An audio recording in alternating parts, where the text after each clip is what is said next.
A Sick Day for Amos McGee, written by Philip C. Steed and illustrated by Aaron E. Steed. Amos McGee was an early riser. Every morning when the alarm clock changed, he swung his legs out of bed and swapped his pajamas for a fresh pressed uniform.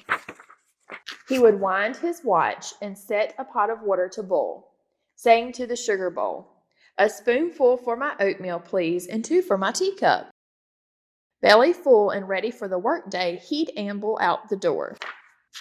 Every day, Amos waited for the number 5 bus. "Next stop, City Zoo," the bus driver would call. 6 a.m., right on time, he'd reply.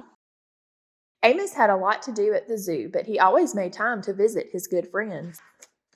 He would play chess with the elephant, who thought and thought before making a move. Run races with the tortoise, who never ever lost. Sit quietly with the penguin, who was very shy. Lend a handkerchief to the rhinoceros, who always had a runny nose. And at sunset, read stories to the owl, who was afraid of the dark.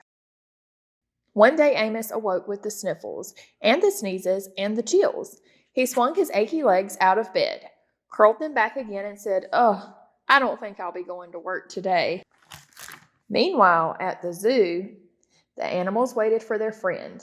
The elephant arranged his paws and polished his castles. The tortoise stretched his legs and limbered up. The penguin sat patiently all by himself. The rhinoceros worried that his allergies were worsening.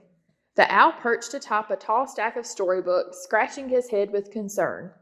"Where is Amos?" the animals wondered. Later that day,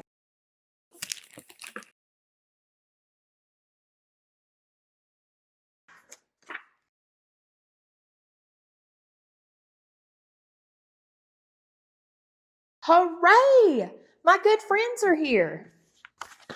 The elephant prepared a game of chess. Amos thought and thought before making a move. "I'm too tired to run races today," said Amos to the tortoise. "Let's play hide and seek instead." The tortoise hid inside his shell. Amos hid beneath the covers. Amos yawned. "I could use a nap." The penguin sat quietly, keeping Amos's feet warm.